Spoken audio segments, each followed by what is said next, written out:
ডিসেম্বরের প্রথমার্ধে নির্বাচনের তফসিল ঘোষণা করা হবে বলে জানিয়েছেন কমিশনার আবুল ফজল মোহাম্মদ সানাউল্লাহ। রাজধানীর আগারগাঁওয়ে নির্বাচন ভবনে ইসির নবম সভা শেষে ব্রিফিংয়ে তিনি আরও জানান, চূড়ান্ত করা হয়েছে রাজনৈতিক দল ও প্রার্থীর আচরণবিধি। নির্বাচন কমিশনার জানান, 2025-এর 21 অক্টোবর পর্যন্ত হওয়া ভোটারদের তালিকায় সন্নিবেশিত করা হবে।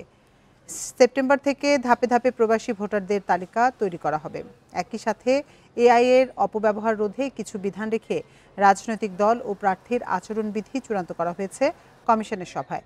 এছাড়া অনলাইন নিবন্ধন ও পোস্টাল ব্যালটে প্রবাসীদের ভোটদান পদ্ধতি চূড়ান্ত করা হয়েছে। নির্বাচনে একান্তই বাধ্য না হলে কোনো প্ল্যাটফর্ম সীমিত করবে না কমিশন।